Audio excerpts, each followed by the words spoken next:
Bom, olá a todos, boa tarde a todos os leitores do São Paulo para Crianças. Queria agradecer ao Henrique Pimentel por estar aqui hoje com a gente.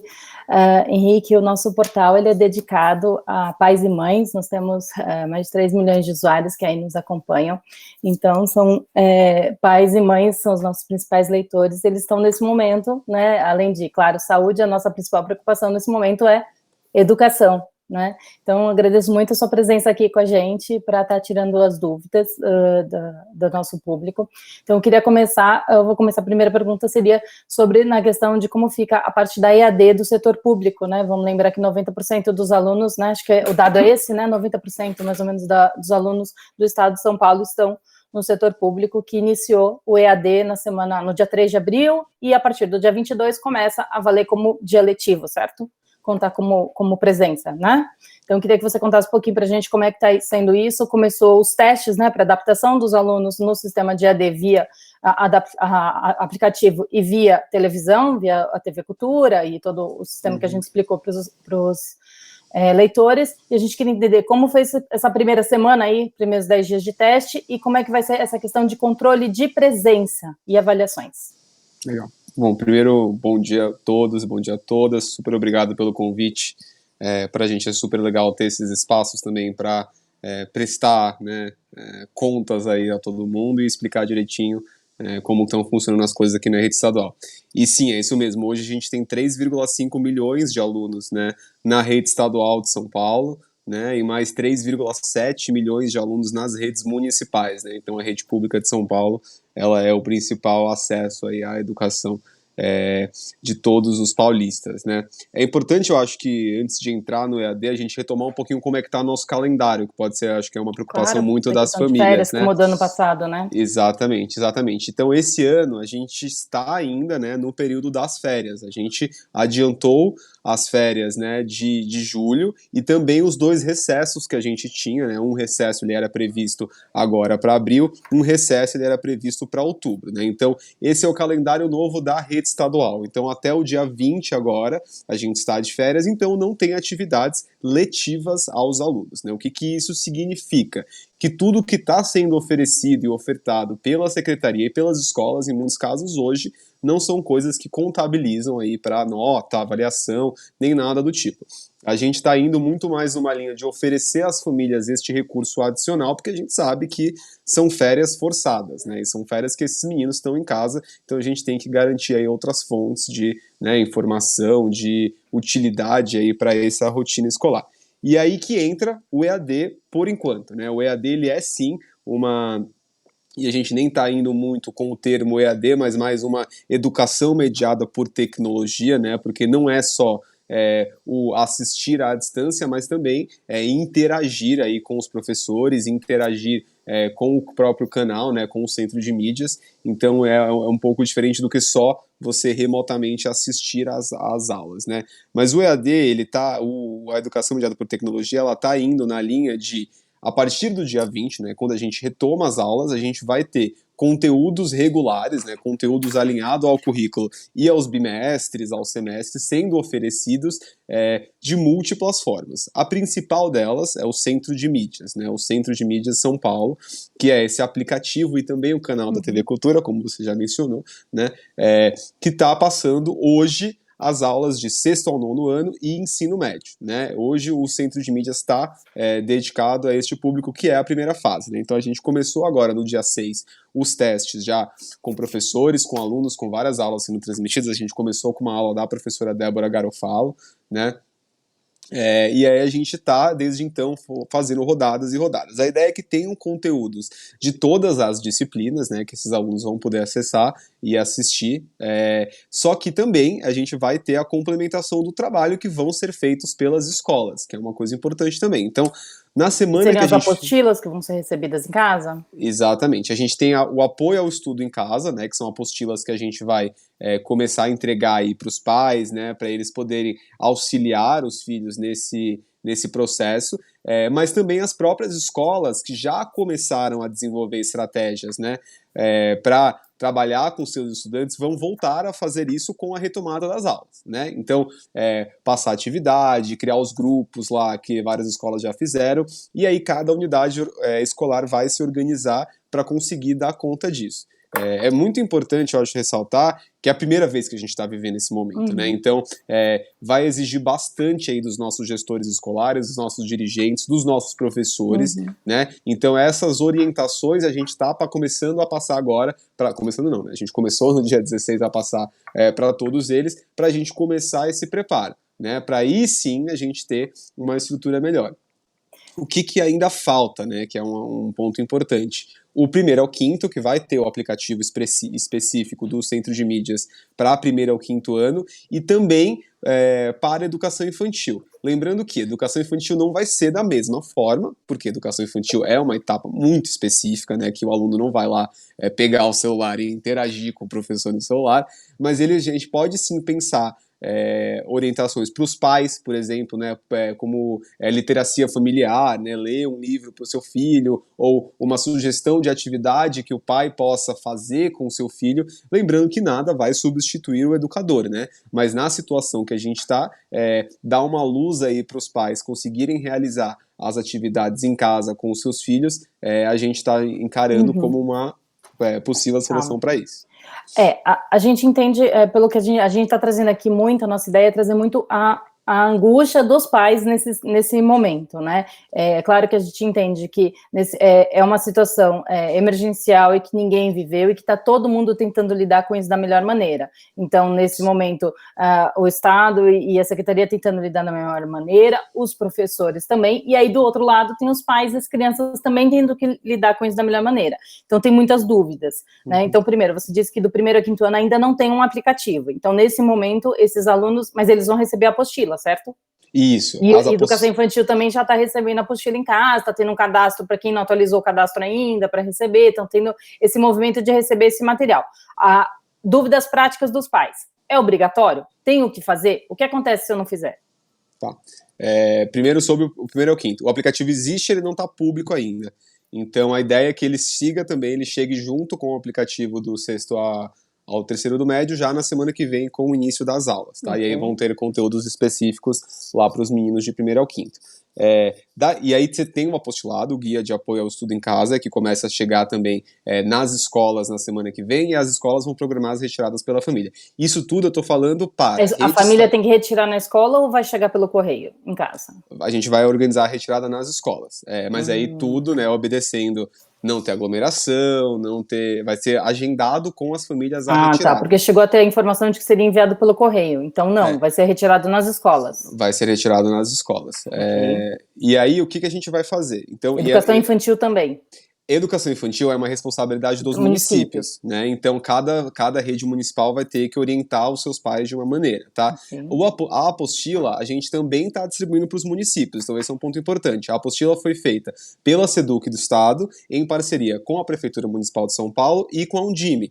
Então, foi validado por essas três organizações e vai chegar, se não me engano, são mais de 450 municípios que aderiram e que a gente também vai mandar para os municípios para que as famílias possam retirar. Esse guia, ele é bem sucinto, assim, ele é um guia de atividades, ele é curtinho, ele é mais curtinho o primeiro, né, e aí a gente deve ir editando mais guias à medida que a suspensão se prolonga, exatamente, tá? Sobre ser obrigatório ou não ser obrigatório. O que vai acontecer? A gente vai conseguir mandar, a gente vai conseguir continuar, né, a avaliar os alunos, a dar os conteúdos. Então, assim, para a progressão desses estudantes, é fundamental que essas atividades ocorram. Quem vai mediar essas atividades, em última instância, vão ser os professores da escola, vão ser, né, o aplicativo dos professores do centro de mídias, né, que vão fazer a transmissão. Mas a gente sabe que se a família não der o apoio, vai ser mais difícil, né, para muitos alunos, né? Então, às vezes nem é um apoio de, eu tenho que assistir a aula junto com meu filho, eu tenho que ficar lá com ele o tempo inteiro. Não, mas o que você tem que ver ele está cumprindo a rotina de atividades, ele está com os instrumentos necessários para isso. A gente está tentando aqui na SEDUC quebrar várias barreiras, né, como por exemplo a da internet, né? Hoje o aplicativo do centro de mídias, o aluno que entra no aplicativo, ele não consome o pacote de dados do celular. o que já é um ganho aí para muitas famílias que não têm, né, a condição de usar os próprios dados, mas aí o menino vai precisar ter o celular para acessar ali X horas no dia os conteúdos, programar uma rotina de aulas, Desculpa te etc. interromper, Imagina. Henrique, isso é um ponto que muitos pais trazem, né? Nem todas as casas têm computadores, nem todo mundo tem celular, às vezes tem 3, 4 filhos, e isso complica muito o acesso a esse equipamento, né? Uhum. Então, como é que fica nessa situação, né? Então, essa questão da obrigatoriedade é assim, ok, vou dar suporte para o meu filho, mas e se eu não puder fazer? Entende? Ele vai perder Sim. o ano? Os pais estão muito aflitos com isso, assim, eles vão perder o ano? Isso conta a presença? Isso não conta? Como é que vai ser controlada a presença dos filhos? Como é que vai ser avaliada as notas? Porque a gente está chegando, né, perto de julho. Aí eu já complemento a pergunta. A gente está em abril, maio, nos aproximando aí de uma iminência de talvez encerrar o semestre desta forma, né? Então eu queria saber quais são as perspectivas que a Seduc trabalha em termos do encerramento do semestre, se vocês acreditam pelas perspectivas que vocês têm, que há uma possível retomada do semestre ainda dentro dos próximos semanas, e se vocês estão estudando a possibilidade de entrar em férias agora e trocar com as férias de julho, né? Pelo menos para o setor privado que não fez a adaptação, né? Porque em julho ainda tem 15 dias de férias no setor público também, né? Serão 15 dias em julho, não é isso? Na verdade, é o que a gente está vivendo agora. A gente já adiantou isso. Então eles teriam aula em julho, certo? Teriam aula em julho. Então, sim. Queria esclarecer, vamos esclarecer para o público como é que fica as férias em julho, porque está todo mundo bem confuso com a questão de julho, tem aula, não tem aula? Até porque esse era o primeiro ano das novas férias e isso ficou muito confuso, né? Sim. Vamos lá, então, vamos por partes. Primeiro, sobre essa questão do ano, né? Quando que a gente vai saber se o ano letivo foi cancelado, se o ano letivo... Atualmente, a norma o ano letivo está vigente, tá? O que flexibilizamos? Podem não ser 200 dias letivos. Pode ser que a gente tenha menos de 200 dias letivos, que é o que está previsto por lei, mas o que a gente vai ter, certamente, são as 800 horas. Se a gente chegar num estágio em que, por exemplo, se agrave muito a restrição de mobilidade e que a gente talvez chegue num cenário, aí eu estou fazendo bem num campo assim, de incerteza. Planejamento, aqui, né? Vamos pensar em cenários. E que a gente tenha super restrições, talvez isso mude, mas isso vai mudar com normas regulamentadas pela Secretaria. Hoje, a diretriz o ano letivo está mantido, a gente vai criar formas de, por exemplo, eu vou dar um exemplo de como a gente está fazendo o registro de presença dos servidores da Secretaria, todos online. Existe um sisteminha que você faz o apontamento de presença dos servidores e você conta. Assim como, por exemplo, o login desse aluno no centro de mídias, a gente sabe que se ele fez o login, ele entrou e acessou o centro de mídias. Talvez a gente não cobre que ele fique, como você falou, né? Imagina, uma família de 4 filhos com um celular, não dá para os 4 filhos ficarem 4 horas no celular por dia. Então, uma presença mínima do aluno, e as aulas também, existe um calendário dessas aulas, né, que é importante lembrar. Não é que fica lá, o ideal é que ficasse, né, o tempo inteiro passando 1000 aulas, mas as aulas são algumas ao vivo, algumas gravadas. Então, a família pode se programar para a aula de biologia que eu preciso assistir hoje a tal hora, eu vou lá e vou assistir. O outro filho pode assistir, por exemplo, na TV Cultura, que está na TV aberta também. Então, criar essas estratégias, aí que eu acho que tem um papel importante aí da família, né? Ajudar a organizar essa rotina nova vai ser um desafio, mas que a gente está tentando aí dar o máximo de informação e com antecedência, né? Na medida do possível, cada dia acontece um fato novo, né? Mas aí, voltando ao calendário em si, né? Então, lembrando, retomando, né? Tivemos uma semana de suspensão parcial que não foram dias letivos, que foram dias letivos, desculpa, mas que a gente não contabilizou presença, tá? Então foi a semana do dia 16 de março, até o dia 20 de março, que foi quando a gente começou, né, a recomendar que as famílias já deixassem os filhos em casa, etc. Sim. Nessas semanas tinham atividades, né? Eram atividades de reforço escolar, eram atividades sobre a Covid-19, né, sobre prevenção. Daí, depois disso, na semana do dia 23, a gente entrou no primeiro recesso. Então, o recesso de abril foi na primeira semana, na penúltima semana de março, né? Logo depois, no dia 30, mais uma semana de recesso, que era o recesso previsto para outubro, né? Que a gente adiantou também. E agora, então, na semana logo... Então, de 23 a 30 foi o recesso adiantado de abril. Do dia 23 de março até o dia 3 de abril, foram as 2 semanas de recesso. Então, foram os 15 dias, que era 7 em abril, 7 em outubro, Isso. Tá? E aí, logo depois, então, no dia 6, né, na segunda-feira passada, começaram as férias de julho, né? que vai ser do dia 6 de abril até o dia 20 agora. Então, segunda-feira é a nossa retomada do ano letivo, né? Então, o ano letivo volta, as férias de julho, né, voltam agora em abril. Sobre dezembro, né, se a gente vai Vamos adiantar só dezembro... deixar claro para quem está acompanhando, gente, estamos falando do calendário das escolas públicas e das escolas privadas que adotaram o novo calendário proposto ano passado pela Secretaria de Educação, que é optativo para as escolas privadas e obrigatório para todo o setor público, tá? Para todo mundo que está acompanhando não ficar confuso. Isso, e para os municípios também, né? A mesma Sim. coisa das escolas particulares. Alguns municípios seguem o calendário do estado também, outros têm seu próprio calendário. Então é bem importante que as famílias também se informem aí com as suas secretarias municipais, né? E aí, sobre as férias de dezembro. Hoje ainda é cedo para a gente falar se elas vão ser adiantadas ou não, mas existe a possibilidade da gente avançar e talvez ter aulas em janeiro? Existe. Isso tem que estar bem claro para todo mundo. Por quê? É importante a gente calcular bem quantas horas, né, a gente vai ter que cumprir, com quantos dias a gente vai ter que cumprir as 800 horas letivas, né, e como isso vai se encaixar aí nos dias que a gente vai ter até o início do próximo ano letivo, né, o ano letivo de 2021, que seria lá no iniciozinho de fevereiro, né. Todos os dias a gente está se reunindo com a equipe aqui da secretaria para discutir justamente essas adaptações, né, como a gente modula essas atividades, como a gente faz esses ajustes do calendário, indo um dia de cada vez. Porque hoje a gente segue, né, as recomendações da Secretaria da Saúde.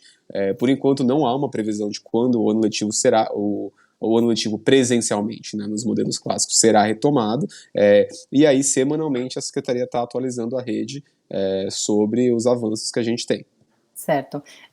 Há muitas dúvidas sobre educação infantil, né? Porque no caso de crianças um pouco maiores, tanto no setor privado quanto no setor público, a gente sabe que aí é uma questão de EAD, que há muito questionamento sobre essa EAD, a gente vai falar disso, mas a questão da educação infantil é muito latente, porque uma criança pequena, até 5, 6 anos, ou seja, até entrar no ensino fundamental, ela não consegue acompanhar a EAD. E aí há uma questão, no caso das escolas privadas, que elas mandam algumas atividades, a gente entende a situação da privada também, porque tudo tem dois lados, né? Então a escola privada também está tentando oferecer as atividades, porque ela tem uma questão também de ela tem que oferecer, porque senão também ela, né, tem uma questão da cobrança, uma discussão sobre isso, né, e do outro lado também tem a criança que está sem nenhuma atividade, que também tem uma questão de continuidade. Só que a gente sabe que até então, no Brasil, a gente a EAD não era autorizada para o ensino infantil e fundamental, exatamente porque a gente sabe, eu sou professora também,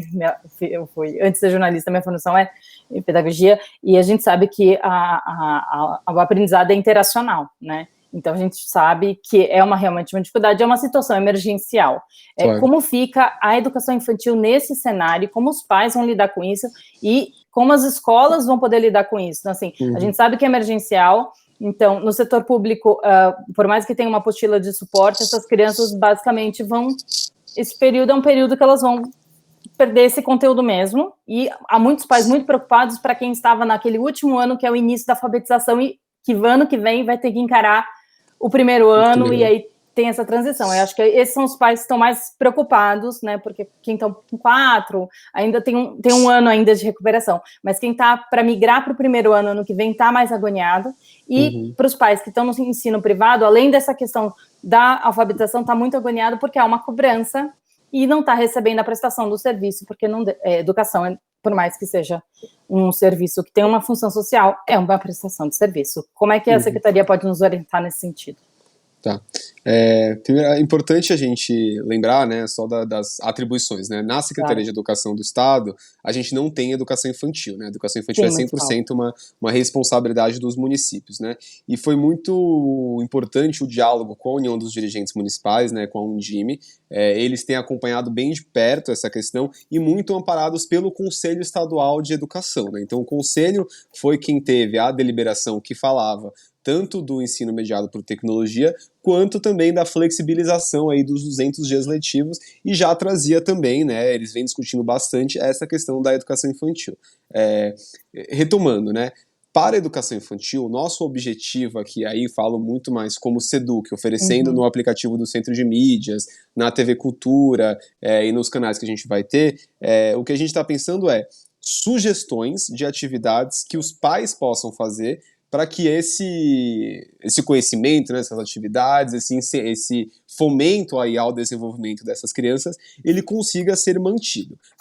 Mas lembrando, novamente, que eu já falei, isso não vai substituir o trabalho feito na escola, né? Então, os municípios, eles certamente vão passar também orientações complementares a cada uma das famílias, seja uma atividade que ele vai poder entregar. A gente viu bons exemplos aqui no estado de São Paulo, de várias redes que fizeram isso, atividades impressas que estão sendo enviadas pelas escolas aos pais, para que os pais possam ler um roteirinho de atividade, buscar uma coisa ou outra para um filho fazer em casa. Mas realmente, assim, essa preocupação da alfabetização é uma que a gente hoje compartilha, porque a gente tem, né, anos iniciais na Secretaria da Educação. Então, que atividades que a gente está pensando para essa etapa específica, que aí eu acho que por mais que sejam atividades, né, pensadas por primeiro aninho, com certeza vai ter muita coisa aí que o pai que está lá no último no último ano da infantil talvez possa aproveitar e ter ideias e buscar também né, outras boas fontes de informação. Mas o que a gente está pensando é atividades de literacia, por exemplo, né? Então, a leitura do pai para o filho, que é algo que já é comprovadamente, né, importante para adquirir vocabulário, né, para desenvolver aí a alfabetização, e esse é um ponto importante que a gente vai colocar nisso, e também outras atividades simples, né, com base nos materiais didáticos que o Estado de São Paulo tem. Então esse é um ponto importante. Hoje a gente tem o programa Ler e Escrever, né, que compreende o 1º ao 5º ano. As apostilas desses alunos, elas são consumíveis, né, então os alunos as têm em casa. Então a gente está pedindo que a gente vai enviar orientações de como os pais acompanharem essas atividades com esses alunos em casa, porque já é uma vantagem, né? Ter o livro em casa, ter a apostila em casa, já vai ajudar, né, ao aluno desenvolver isso. E as professoras, né, vão fazer também esse acompanhamento, tanto com os alunos quanto com os pais, né, no dia a dia. Na educação infantil? Isso eu tô falando do 1º ano, tá? Primeiro ano, ok. Primeiro ano.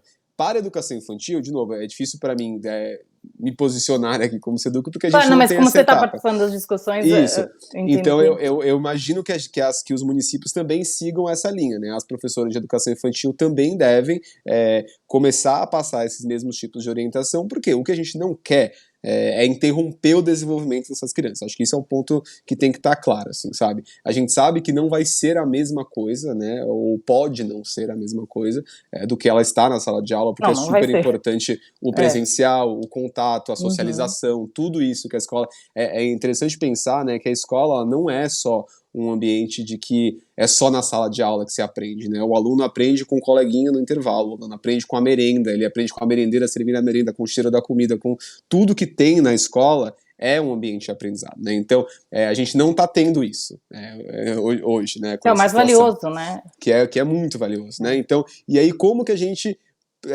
ainda sem isso, dá uma oportunidade aí para esses alunos continuarem a sua trajetória. Então, é isso que a gente está pensando hoje em dia, manter o aprendizado dos alunos acontecendo com a intermediação aí das famílias, que vão ser fundamentais nisso, mas também tendo todo o apoio que a escola pode dar, dadas as circunstâncias que a gente tem hoje, que é justamente os apostilados, as videoconferências que as escolas vão ter que fazer também, as orientações online, grupo de WhatsApp, grupo de Facebook, tem muita coisa surgindo por aí, e aí eu peço muito aí que os pais e mães que estejam nos ouvindo, eu acho que é fundamental sempre buscar informação nas unidades escolares, nas páginas das diretorias de ensino, das secretarias municipais, das secretarias estaduais. Eu hoje até, se alguém recebeu essa notícia, eu já recebi fake news sobre o ano letivo ter sido cancelado. Sim, estamos aqui exatamente para isso.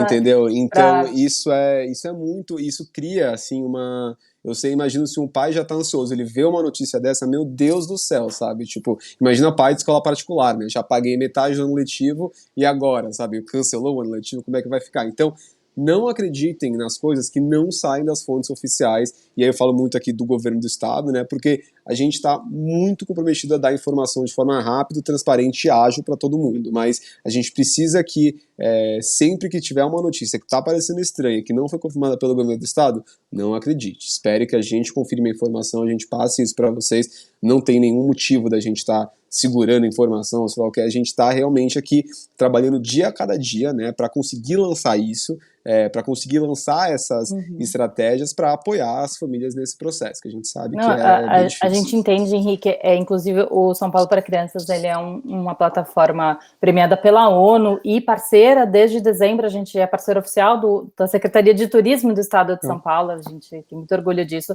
e de trabalhar com um jornalismo sério, e exatamente por isso que a gente fez tanta questão, há tantas semanas que eu estou atrás da Juliana. Obrigada, Juliana, pela ajuda.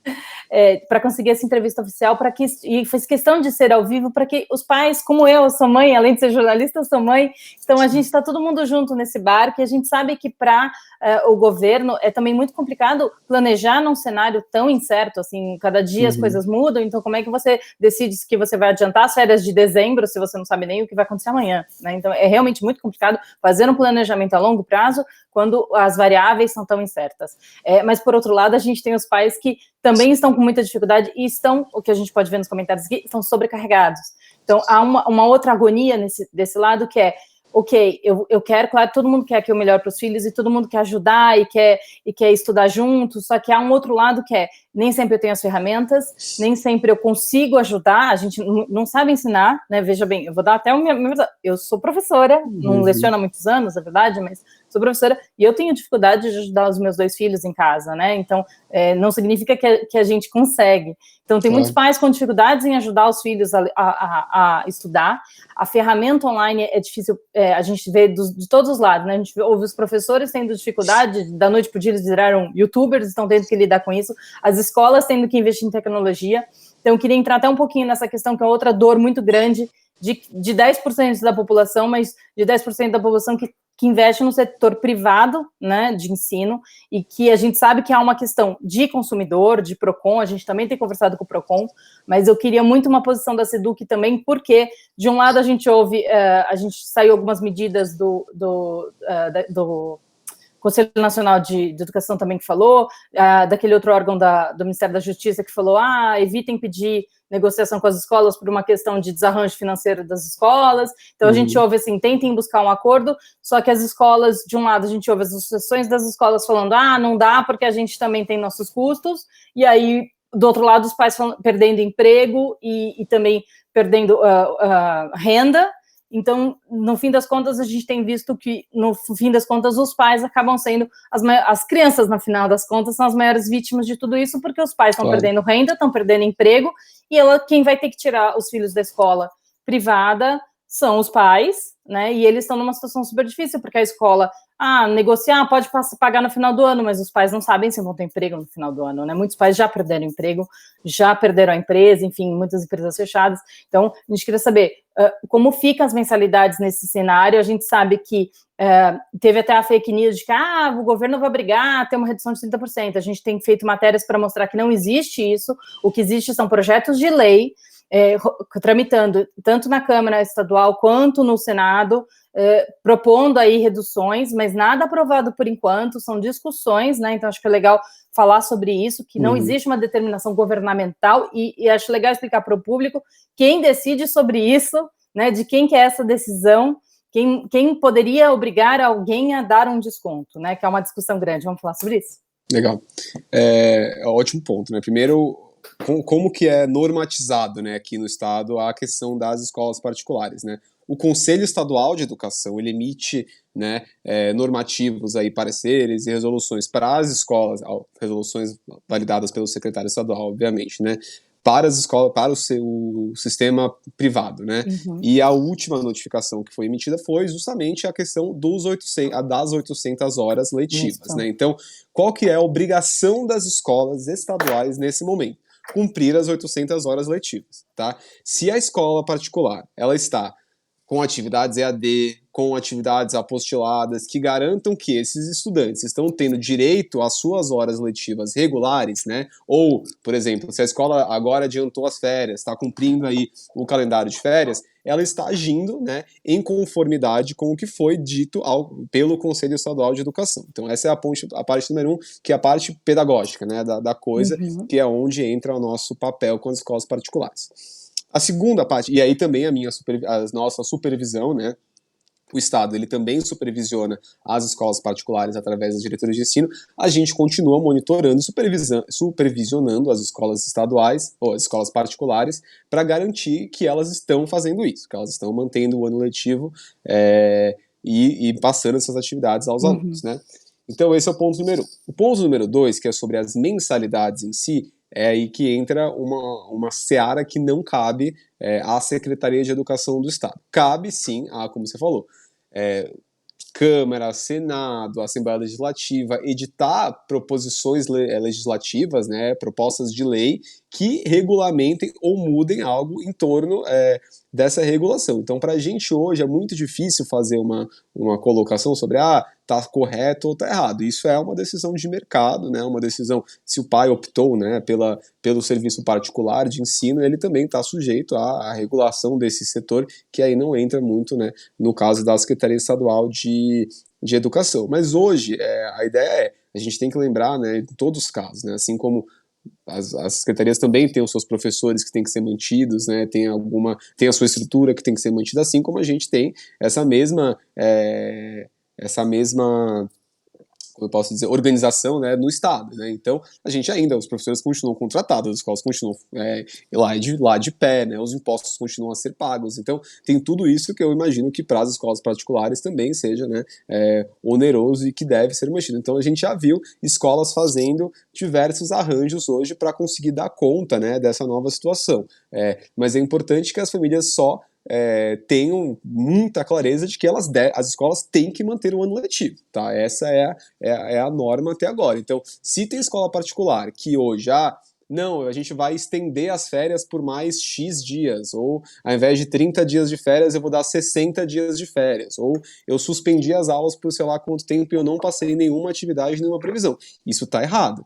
Tá? Isso está errado porque está indo contra o que o Conselho Estadual indicou e contra esse fornecimento obrigatório da educação que deve ser tido para que a gente tenha as 800 horas letivas. Henrique, esse acho que é um ponto importante que aparece muito para a gente. Muita gente fala assim, a escola do meu filho entrou de férias. Várias pessoas falam isso. A escola pode entrar de férias a hora que ela quer? Ela não tem que informar a Secretaria de Educação? Como é que isso funciona, essa regulação das férias? As escolas privadas. O setor público segue o calendário que foi fechado no ano, que é aquele que a gente até tem uma matéria, quem quiser acessar lá no site, a gente publicou o calendário que o governo estadual publicou ano passado, e, enfim, ele foi um pouco alterado esse ano por causa da pandemia. Mas teve alterações por causa da pandemia e ok. Agora, o setor privado antigamente tinha segue o calendário férias de julho, 30 dias, e férias a partir mais ou menos de 15 de dezembro até o mês de janeiro inteiro, 45 e 30, mais ou menos isso, né? E aí retomam as aulas em fevereiro e é isso. Esse ano deu uma bagunçada e tem várias pessoas falando, meus filhos estão de férias e não está tendo nada. E tem escolas, aí emendando a pergunta, particulares que não estão fornecendo EAD. Então, eu queria saber desses 2 pontos. Então, as escolas particulares podem pôr de férias a hora que querem e por quanto tempo querem? E 2, o que fazer se a escola do meu filho não está oferecendo EAD? Sim. Primeiro, sobre o calendário, né, como a gente acompanha os calendários. A nossa supervisão acompanha, né, tanto o calendário das unidades quanto essas questões sobre, por exemplo, fechamento ou não fechamento. Eu lembro que na época da suspensão parcial, a gente acompanhou de perto que escolas não estavam cumprindo o que estava determinado ali, sabe? Então, as escolas enviam, sim, a supervisão, né, da diretoria de ensino. Então, você tem que procurar, por exemplo, eu estou aqui em São Paulo, lá em Paraisópolis, é a diretoria de ensino Sul 1. Então, eu vou lá procurar a diretoria de ensino e falar, a escola do meu filho decretou férias por 80 dias. E eu tô achando isso muito estranho. Tipo assim, 80 dias você não cumpre 200 dias letivos, nem você cumpre as 800 horas, né? Então, aí tem um papel aí da nossa supervisão que é verificar se, com essa medida da escola, ela ainda conseguirá cumprir as 800 horas letivas. Então, esse é um cálculo que tem que ser feito, sabe? Então, vamos dizer, eu tenho uma escola lá em tempo integral que eu já cumpri, sei lá quantas horas do ano letivo. Quantas horas eu ainda tenho no ano e como que essa escola está planejando distribuir as demais horas, né, que os alunos dessa escola têm direito, por lei, né? Então esse é o ponto número 1. o ponto número 2, a escola não está oferecendo EAD necessariamente. Não tem uma plataforma, ou não tem vídeo, ou não tem sei lá o quê. Mas a escola está oferecendo atividades que possam ser realizadas por esses estudantes em casa com a mediação da escola. Esse é um ponto importante, né? Então, tem um professor da escola que está fazendo essa orientação para os estudantes ou para os pais, está sendo mandado, por exemplo, via e-mail ou até impresso na casa das famílias, está sendo organizada a retirada de atividades nas escolas. Isso tudo são formas de que as escolas podem administrar esse período. Mas é importante que administrar esse período com responsabilidade, né? Não é para passar qualquer atividade ou qualquer orientação que não encha aí nem uma hora do dia, né, desse aluno, desse jovem, porque isso não, enfim, não gera o impacto que a gente está querendo aqui, né, em termos de aprendizagem. Então tem que sim, por isso que eu retomo, né, sei que para os pais é difícil, é complicado, muita gente não sabe fazer, mas se não acompanhar de perto, pode ser que uma situação dessa passe aí despercebida. A escola mandou uma atividade, mas o que é essa atividade, sabe? Mas a qualidade da EAD, o controle da qualidade dessa EAD, assim como o controle da qualidade da educação presencial é um papel da SEDUC, o controle da qualidade da EAD é um controle da SEDUC. Sim. Então, digamos que a qualidade da EAD que o meu filho está recebendo, porque a gente tem tido nos grupos de mães, que a gente participa em Facebook, WhatsApp, circula isso. A gente às vezes vê, tipo, a escola mandar um link com um vídeo do YouTube qualquer e falou, tá aí a EAD. Isso tem acontecido, né? Sim. Muitos pais aqui estão até denunciando aqui no chat. A gente vê, olha o que minha escola mandou. Então, assim, como um pai se defende disso? Ele pode denunciar isso para uma diretoria de ensino? Olha, isso aqui não é EAD. Né, porque a gente entende que tem escolas que estão se esforçando, a gente entende que há uma transição e há uma dificuldade, inclusive, né, de técnica mesmo, né, há um investimento, mas também há um outro lado que é enviar um link e um desenho não é EAD, né, não é ensino à distância. Então, como a SEDUC está conseguindo, nesse momento que é um furacão, a gente entende, controlar e avaliar isso, e como os pais podem contribuir com a SEDUC também para ajudar a monitorar e melhorar essa qualidade. Então, assim, não tá legal a EAD, o que eu faço? Eu posso denunciar isso na diretoria de ensino? O que um pai pode fazer? Tá. Tem duas formas, eu acho super importante esse alerta aí às famílias. Primeiro, existe a ouvidoria da Secretaria da Educação, né? Se você for lá no site educação.sp, educacau, né? Sem cedilha, sem tio.sp.gov.br, você vai conseguir o acesso à ouvidoria, que você pode registrar lá uma coisa, e aí tem que ter muito claramente qual que é a escola, qual que é a denúncia, como foi a atividade, etc., para que a gente possa averiguar isso junto à supervisão. E aí, a supervisão das nossas diretorias de ensino, ela olha justamente o cumprimento da legislação. Então, tem que olhar, sim, se a atividade é relevante ali aquele conteúdo pedagógico, se ela está alinhada, né, com a etapa de ensino que ela está relacionada, se ela está em conformidade com o currículo também do Estado de São Paulo. Isso tudo é, sim, né, papel aí das nossas diretorias junto às escolas particulares também. Então, se houverem questões que, segundo os pais, né, pelo julgamento aí dos pais, não estão nas conformidades, avisem a secretaria pelas ouvidorias, né, as ouvidorias elas são encaminhadas para as diretorias de ensino, ou também procurem a própria diretoria de ensino. As próprias diretorias têm os seus canais, né? No site da Secretaria de Educação você encontra lá qual diretoria é responsável aí pela sua região, pela sua área. Aqui em São Paulo, na capital, são 13 diretorias de ensino e ao todo 91 espalhadas aí pelo estado, né? Então é muito importante. Telefone, e-mail, alguma coisa assim que os pais podem contatar? Lá no site da Secretaria tem todos esses pontos de contato. Então, tanto os mais gerais da Secretaria mesmo, quanto o das 91 diretorias regionais de ensino.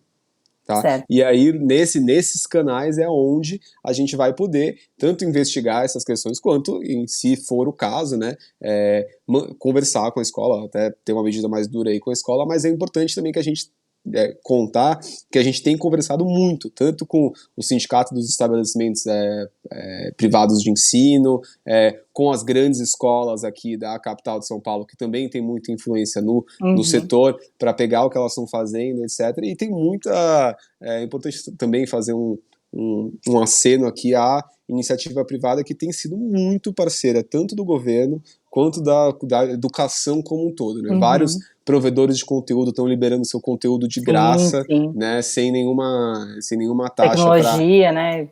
Essa parceria foi super importante para conseguir levantar o sistema de AD rapidamente, né? Foi realmente incrível. Com certeza. Até os YouTubers que muitas vezes ganham por esse conteúdo estão liberando, estão vindo dar aula pra gente também de graça. Então, isso tem sido, assim, fundamental para a gente conseguir fazer as coisas na velocidade que a gente está fazendo, né? Porque, imagina, se eu fosse convocar todos os professores que eu precisasse para dar aula, para criar aulas novas, né, digamos assim, de um dia para o outro, imagina o tempo que a gente ia ter para conseguir pôr isso de pé, né? Então a gente está realmente conseguindo usar muito conteúdo que já foi produzido de qualidade, né, que tem uma super curadoria por trás disso, nesse processo. E aí eu acho que se a gente como governo está conseguindo fazer, né, as escolas particulares que ainda têm essa característica, né, de ter os fins lucrativos e conseguir, né, fazer esse investimento, elas devem sim correr atrás para a gente conseguir garantir que essas atividades estão chegando nos estudantes, né. Legal, Henrique. Mais uma dúvida. Você falou da questão dos 200 dias letivos, isso é uma coisa que muita gente ainda não entendeu. Então, assim, o que o Conselho Nacional de Educação decidiu é que não tem mais a obrigação dos 200 dias letivos, mas as 800 horas, 800 horas de aula, elas continuam mantidas, que são as mesmas que eram obrigatórias no ano passado. Isso significa algumas estratégias, certo? Que, por parte, as horas de EAD, que vão começar a contabilizadas no setor público a partir agora do dia 22, começam a ser contabilizadas também como hora-aula, dentro dessas 800, certo?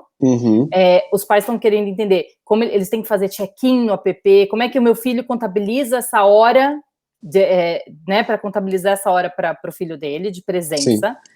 E a segunda dúvida que está aparecendo muito, no segundo semestre a expectativa é que, ok, a gente acredita que talvez o primeiro semestre fica mais comprometido, mas sabe-se que o segundo semestre provavelmente vai estar mais carregado. A Secretaria estuda possibilidades de aula em julho, aula aos sábados e de aumentar a carga horária diária nas escolas para dar conta dessas 800 horas, já que as 800 horas não foram reduzidas, quer dizer, os meus filhos vão ficar mais horas na escola no segundo semestre? Tá. Primeiro sobre o aplicativo, né, o check-in, etc. Isso ainda a gente ainda está fechando as questões técnicas em relação a isso, mas a gente vai passar um informe, né, com a retomada do ano letivo de como isso vai funcionar. Então, não vou talvez falar bobagem aqui, porque isso está mudando muito por questões técnicas, mas vai estar tudo bem claro, assim, de como que a gente vai fazer, se vai ser pelo aplicativo de centro de mídias, se vai ser pela Secretaria Digital, né, que é a nossa sede, que os estudantes também têm login, mas vai ter uma forma online do estudante marcar a presença e também submeter atividades, etc. Então isso tudo está sendo pensado essas coisas momento. Ainda não tem nada pronto sobre avaliações e... O que a gente está pensando é também usar o aplicativo para fazer isso. Então o aplicativo ele tem uma função já de quiz, né? Então talvez algumas avaliações ali, por exemplo, as nossas avaliações de AAP, né? Ela já é uma prova que ela é toda... ela não é discursiva, né? Ela é de assinalar, então dá para fazer essa prova online, sabe?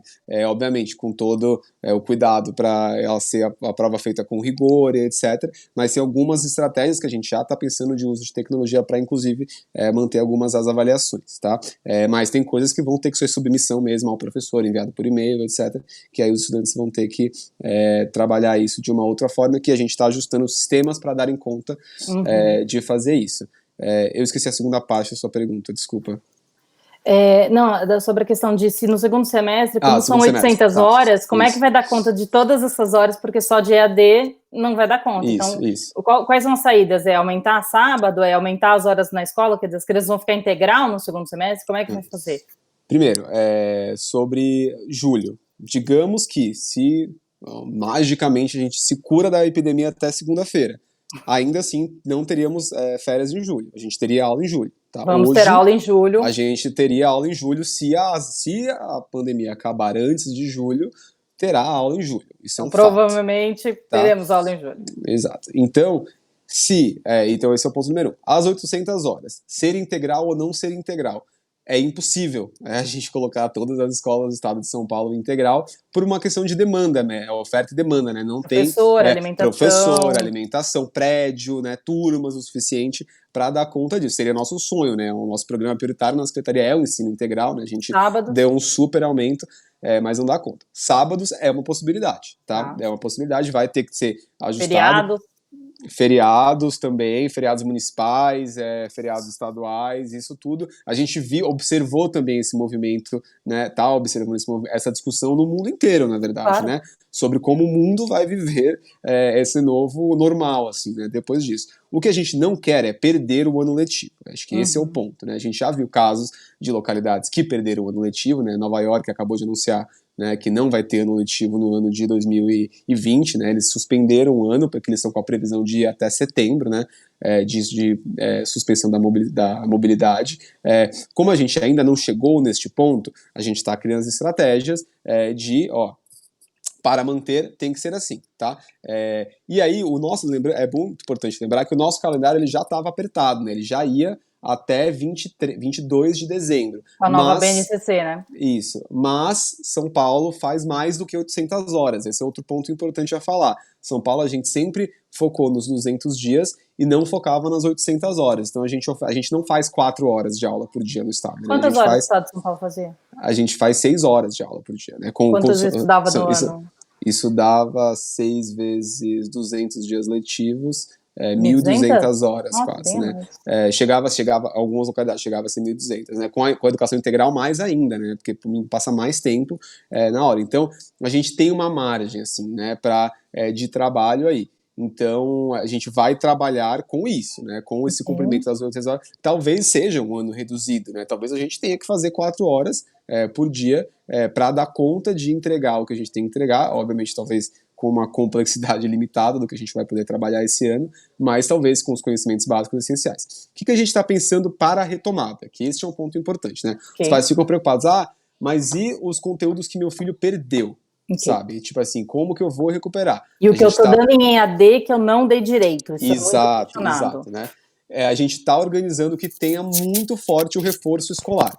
E aí o reforço escolar, ele não é um dia letivo completo, né, digamos assim, não é que o aluno necessariamente... No contraturno? Ele pode ser no contraturno, por exemplo, nas PEIs ele acontece também, às vezes no intervalo, né, o professor fica mais 10 minutinhos ali com o aluno para fazer alguma atividade, então tem uma série de estratégias que a gente pode ter, né, para esses alunos que não conseguirem por um motivo específico, ou por dificuldade de aprendizagem, ou por limitação de meios, né, em casa para acessar as aulas, etc., a gente vai ter que dar um suporte para esses alunos e isso já está sendo planejado. A gente já tinha um programa de reforço e recuperação que... Alô? Ih, congelou. Henrique? Ih, o Henrique caiu, gente. Henrique caiu. Henrique, você caiu. Henrique?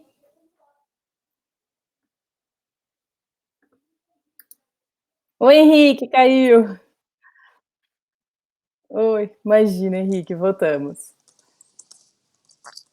Oi, vocês estão me ouvindo? Estamos te ouvindo, vamos lá. Até quando vocês me ouviram? Não, você estava falando da questão de que vocês estão remanejando para ter um contraturno escolar para reforçar aqueles conteúdos que as pessoas estão fazendo em casa e que esses conteúdos que a gente... para não perder esse ano, né? Como fazer para não perder o ano? A gente teve no ano passado, né, então esse programa que chamava Reforço e Recuperação, foi um programa que teve em 1.000 escolas do estado, né, já no ano passado, e aí a ideia é que esse programa seja estendido, né, então ele já existe, os conteúdos já são trabalhados com uma metodologia com os alunos, então a ideia é que a gente possa usar dessa política, né, da secretaria para conseguir fazer a retomada do ano letivo com esses alunos. Então, esse é o jeito que a gente está pensando em abordar a questão essa. Então, flexibilizada aí de feriado, flexibilizada de talvez um sábado, eu não vou falar que vai precisar ser todo sábado, mas pode ser sim que a gente use os sábados. E aí, além disso feriado, sábado, enfim, o que der para flexibilizar. Exatamente. E além disso, né, pensando muito de que os alunos que... a gente tem esse lema muito forte na secretaria, sabe? Ninguém pode ficar para trás, sabe? Então, se tem um aluno Isso é outra questão que está bem preocupando os pais, porque escolas particulares que estão com EAD, outras que não, escolas públicas que entraram depois, como é que fica essa questão da equidade na educação? Exato.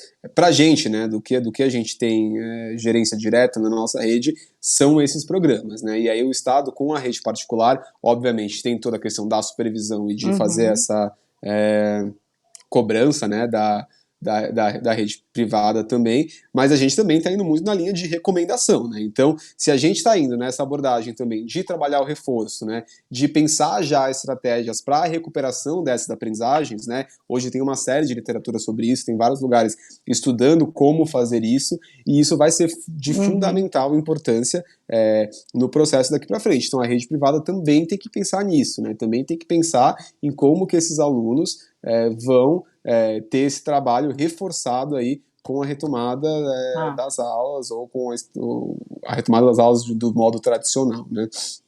Isso é muito importante.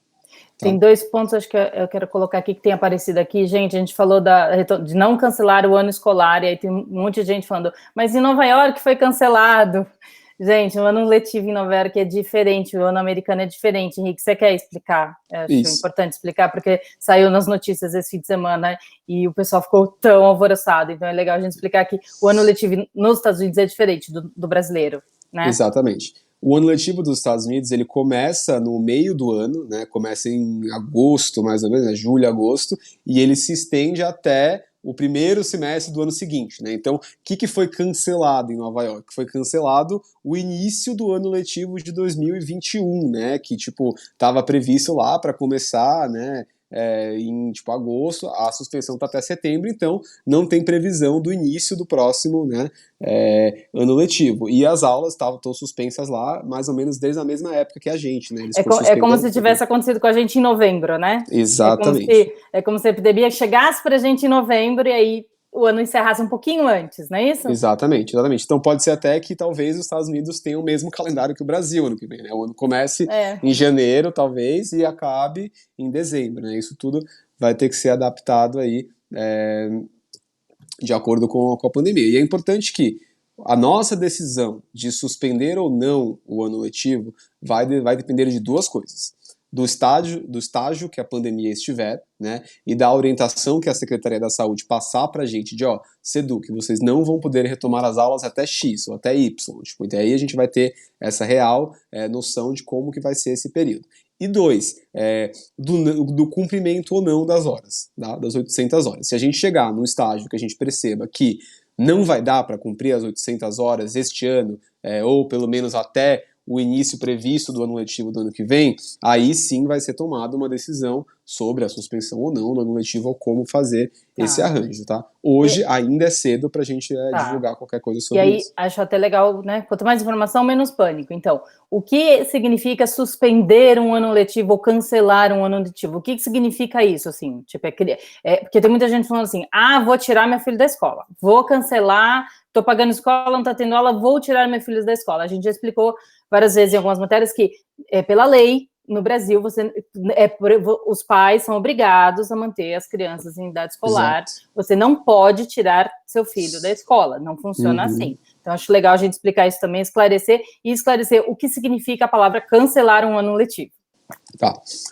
Cancelar ou suspender o ano letivo, né, basicamente não considerar as atividades que foram ou serão realizadas, né, nesse ano letivo por um período indeterminado de tempo. Então, digamos que esse ano a gente teve quase um bimestre, né? A gente não chegou nem a concluir o primeiro bimestre, né? Então, o que a gente estaria falando é que esse tempo que a gente teve não estaria mais em vigor, né? Ou até poderia estar em vigor, né? Parte do que poderia ser aproveitado no ano que vem, de certa maneira, assim, né?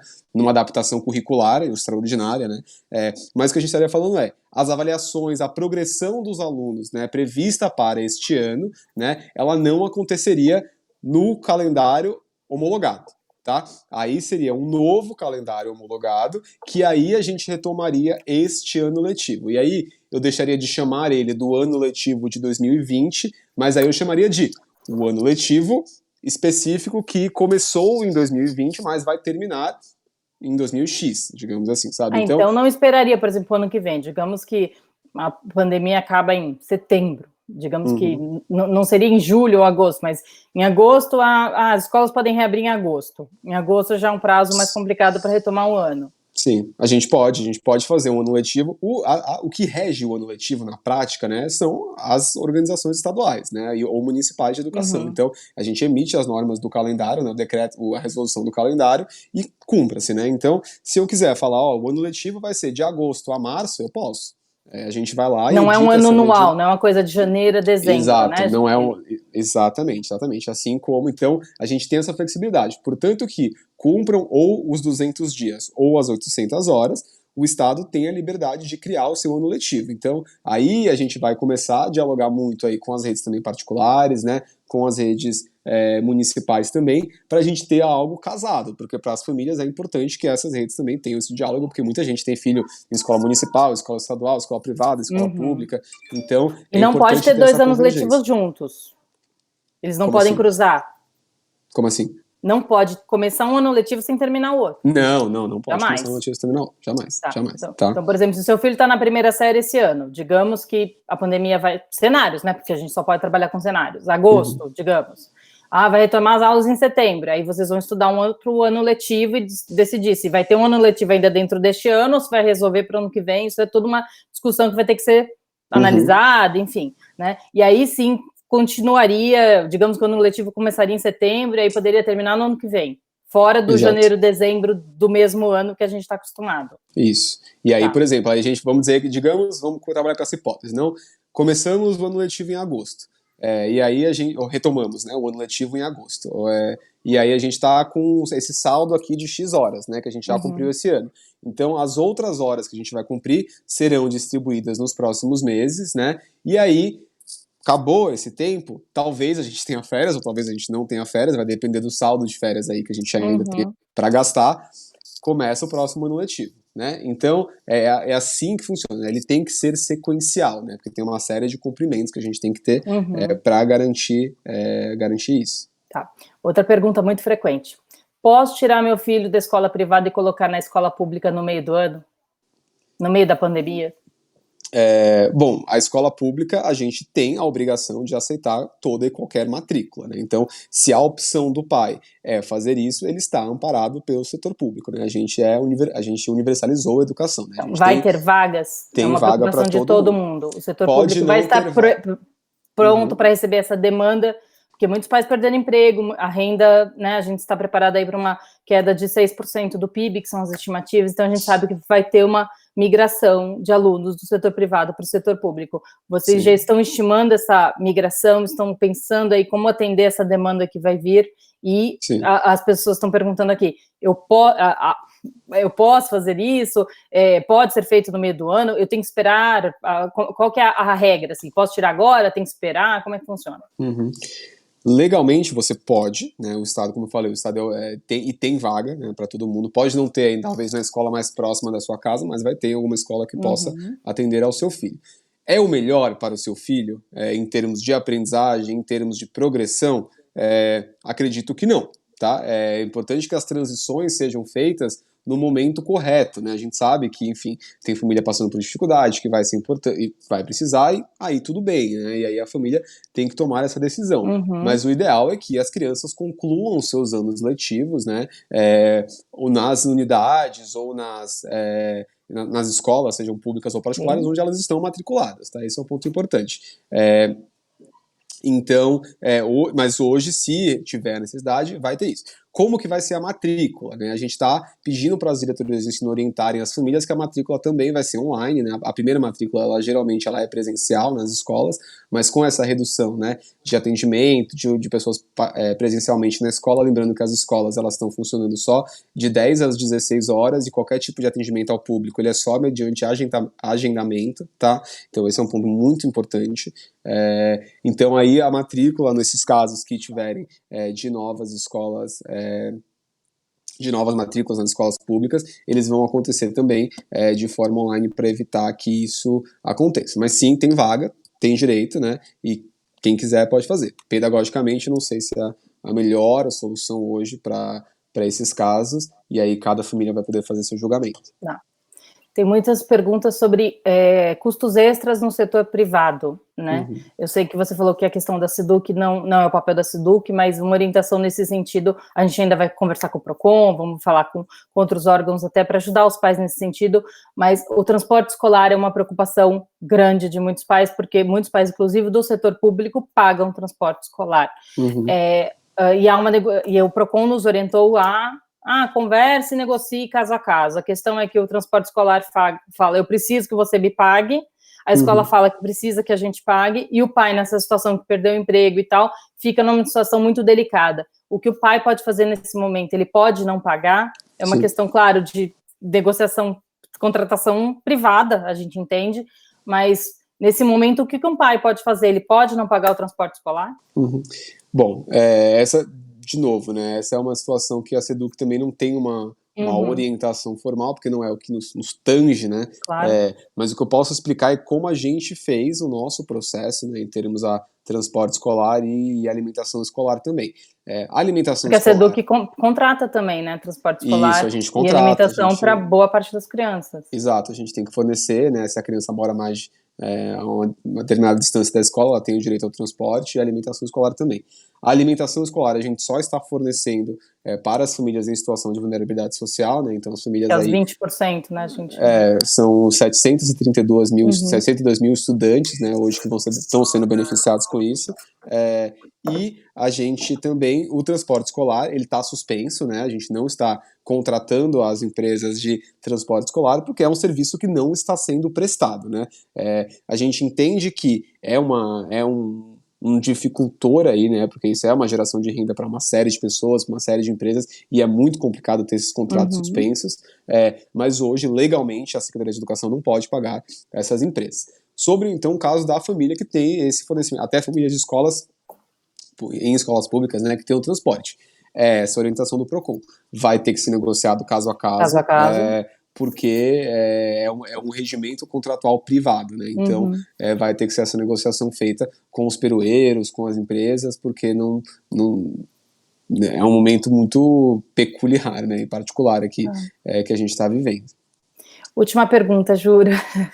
A gente até, o pessoal daqui está pedindo para fazer mais uma vez, tem muitas dúvidas aparecendo.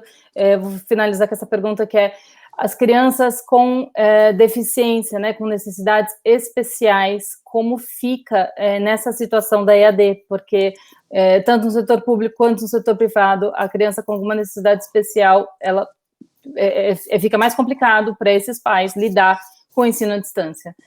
Vocês pensaram em alguma coisa especial para essas crianças, para esse grupo específico, autistas ou crianças com Down, com alguma outra necessidade especial? A gente vai lançar também algumas orientações gerais, né, por parte da nossa coordenação pedagógica, que tem lá um departamento de modalidades, né, que olha justamente para isso, né, para educação especial, mas é muito importante também que as famílias busquem o apoio nas unidades escolares, né, que tem as professoras, muitas vezes a professora da sala de recurso, né, que já tem um trabalho desenvolvido com esses estudantes e que muitas vezes já tem um contato muito próximo com a família, né? Esse é um ponto importante da educação especial, né? Muitas vezes essas orientações, elas já são até mais frequentes, né?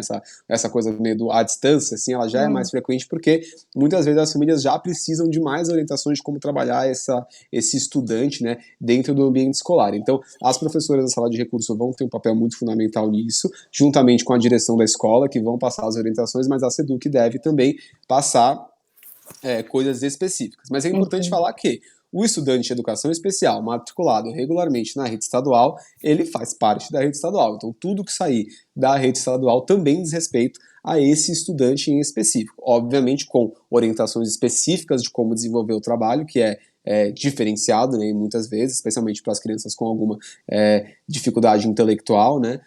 Então, é esse que... Mas vai vir algum material específico para elas? Está tendo um projeto específico para elas? Sim, vai vir uma orientação específica da coordenação pedagógica de como fazer esse trabalho, e também as escolas têm que fazer as adaptações necessárias, como elas já fazem, né, no dia a dia, na rotina escolar desses estudantes.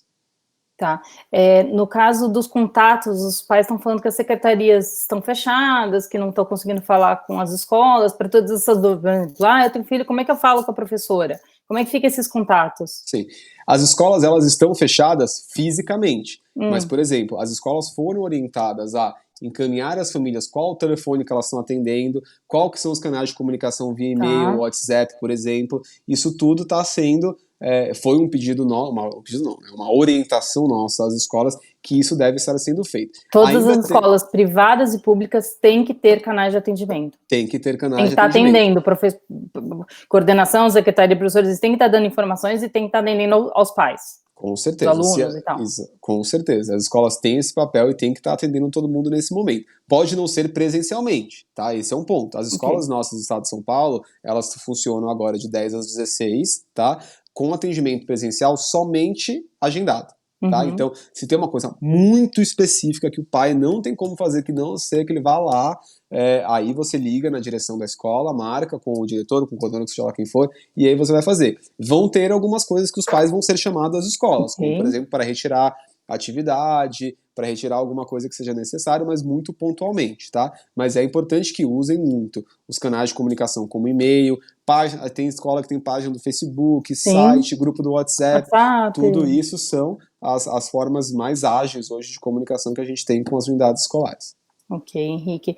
Henrique, nossa, a gente podia ficar aqui horas conversando, tem muitas dúvidas dos leitores, se a gente puder retomar esse papo mais algumas vezes, enfim, acho que quanto mais informação e quanto mais canais abertos a gente tiver para ir todo mundo lidando junto com essa situação tão atípica, né, que a gente está vivendo, melhor. Te agradeço muitíssimo a sua presença, a sua clareza, a sua abertura, a transparência aqui com a gente entende que tem, né, o lado de todo mundo nessa história, e a gente está vendo aí que a Seduc está também fazendo aí seu esforço para tentar, né, que a gente passe por essa situação da melhor maneira. A gente vai, depois, para todo mundo que está aí com dúvida, a gente vai fazer uma super matéria com tudo que o Henrique explicou, estamos aqui para ajudar e tirar as dúvidas, vamos botar todos os contatos que o Henrique falou aí da diretoria de ensino, tudo que a gente puder facilitar para que vocês façam aí os contatos e que precisa, vamos procurar os outros órgãos que ele explicou, e é isso, gente. Henrique, você quer dizer mais alguma coisa para finalizar? Não, primeiro eu agradecer a esse espaço, né? Acho que super pertinente as perguntas e foi sempre ótimo o espaço para a gente esclarecer tudo isso, explicar direitinho. Às vezes a gente fala que comunicação nunca é demais, né? Você fala 10, 20, 30 vezes, o importante é que a mensagem chegue ao público que ela precisa chegar. E, de novo, né? Deixar a secretaria aqui à disposição, as redes da secretaria, tudo do Cacau SP, né? Então vão lá, procurem, se informem nessas redes, que é o jeito que a gente está passando realmente diariamente, muitas vezes mais de uma vez por dia, todas as informações, novidades sobre o centro de mídias, sobre os programas que a gente está lançando, sobre a postergação ou não do tempo de suspensão de aulas, até para os nossos servidores também, né? Informações relevantes à jornada de trabalho, férias, tudo isso sempre nas redes da secretaria. Tá Obrigado certo, aí, Henrique. pessoal. Muito obrigada, boa tarde para você, muito obrigada pela participação. Até já. Obrigado. Obrigada a todos que participaram com as perguntas e a gente volta assim que possível com mais lives, tirando as dúvidas dos pais e mães aqui, leitores de São Paulo para crianças. Boa tarde, pessoal. Tchau, tchau. Tchau, tchau, Henrique. Pessoal, terminando a nossa live, então, nós vamos colocar aqui, vamos produzir uma matéria finalizando com todas as dúvidas, realmente tem muitas coisas que aí não são do âmbito da Seduc, faz parte, a gente vai trazer aqui lives com os outros órgãos que estão aqui envolvidos com tudo, a gente vê que aí cada um tem a sua responsabilidade, e nós como pais e mães e jornalistas estamos aqui para trazer as informações e tentar buscar o melhor caminho. Vamos buscar os senadores e deputados que estão trabalhando aí nesses projetos de desconto das mensalidades, vamos procurar Procon, vamos tentar trazer o máximo de informações que nos ajude a lidar com esse momento, né, e tirar todas essas dúvidas, tá bom? Vamos preparar a matéria, já vai estar no ar para todo mundo tirar as dúvidas, e aí mandem mensagens que a gente vai tentar ajudar todo mundo que a gente puder, tá bom? Tchau, tchau, e continuem acompanhando aí, acessem www.saopaulopracrianças.com.br. Vocês sabem que o São Paulo para Crianças é uma iniciativa que fala de passeio, de diversão e de lazer, e de como brincar e se conectar com seus filhos, e nesse momento que a gente está vivendo essa pandemia, a gente está aqui também para ajudar pais e mães, né, que a gente ajuda a brincar, e a gente está aqui também ajudando a lidar nesse momento tão difícil que estamos todos vivendo, para a gente também ter vínculos e se ajudar nesse momento difícil, tá bom, pessoal? Obrigada aí pela audiência, e a gente segue já, a matéria tá no ar, e aí a gente vai tirar as dúvidas, tá bom? Tchau, pessoal, sigam aí a gente em saopaulopracrianças.com.br, Instagram, Facebook, no site, se cadastrem para receber as nossas notícias, e aí tirar as dúvidas, e sugiram outras lives, tá? A gente quer ajudar todo mundo, então se vocês tiverem de dúvidas, Pri, Priscila, Dani, todo o time aí de São Paulo para Crianças, a gente queria saber mais sobre algum outro assunto, uma coisa que a gente não tá sabendo resolver, procura tal fonte, a gente vai atrás, que a gente quer realmente prestar um serviço e ajudar pais e mães como nós a passar por esse momento difícil juntos, tá bom? Ninguém solta o Wi-Fi de ninguém e a gente segue aí, tá bom? Tchau, tchau, gente!